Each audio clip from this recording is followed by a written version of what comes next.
আসসালামু আলাইকুম বন্ধুগণ, আপনারা সবাই ভালো আছেন? আমার ভিডিওটা সম্পূর্ণ আপনারা দেখুন। আমি কি বলে একটু শুনুন। যে একদিন ওমর রাদিয়াল্লাহু তাআলা আনহু এক বুড়ির বাসায় খানা নাই দেখতে আসে।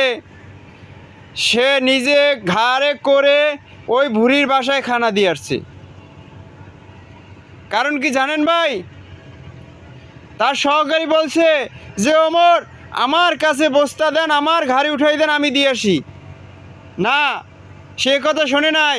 সে বলছে আল্লাহ তাআলা আমার কাছে হাসরের মাঠে জিজ্ঞেস করবে যে ওমর, ওই ভুরির বাড়িতে খানা নাই, তুমি কি খানার জন্য তার বাড়িতে গিয়ে তাকে দেখছো যে সে না খেয়ে আছে?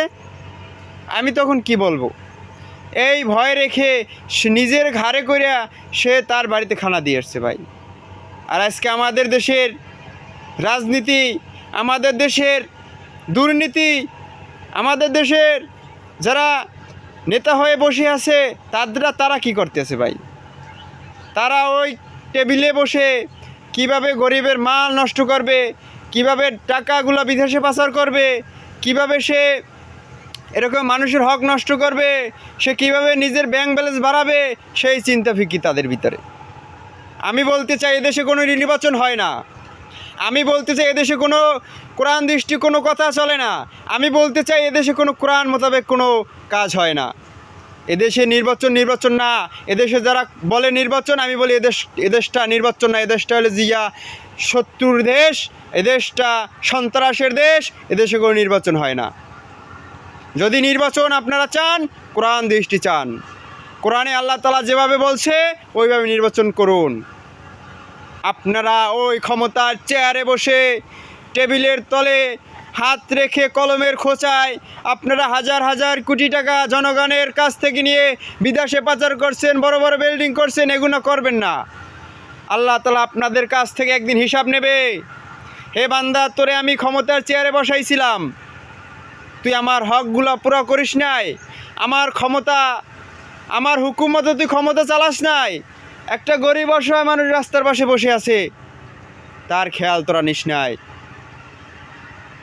এই কথা যদি আল্লাহ তাআলা বলে ভাই ও দোস্ত, তাহলে কি উপায় হবে ভাই বলেন? আল্লাহ তাআলা যদি এক ফোঁটা পানির হিসাব চায়, কোনো বান্দার কাছ থেকে কেউ দিতে পারবে বলেন ভাই? আমার কথাগুলো যদি আপনাদের কাছে ভালো লাগে, তাহলে আমার সাথে হাত রাখুন, হাত মিলান। এদেশকে ইসলাম কিভাবে প্রতিষ্ঠিত করা যায় সেই চেষ্টা ফিকির সবাইকে করা দরকার। সত্য কথা বলবেন। রক্ত যখন আল্লাহ দিয়েছে, রক্ত এদেহে থাকা পর্যন্ত আপনারা সত্যের বাইরে যাবেন না। কারণ মৃত্যু একদিন হবেই। আপনার মৃত্যু যদি গুলির সামনে হয়, হবেই মৃত্যু। আজরাইল আপনাকে ওই গুলির মাধ্যমেই নেবে। আপনার মৃত্যু যদি পুকুরে ডুবে হয়, ওই মৃত্যু পুকুরে ডুবেই হবে। আপনার মৃত্যু যদি বাঘের সামনে হয়, বাঘের থাবায় হয়, ওই বাঘের থাবায় আপনাকে যেতে হবে। আপনার যেভাবে মৃত্যু আসে ওইভাবেই আপনাকে মরতে হবে। এই কথাটা মনে রাখবেন। ভয় করা যাবে না।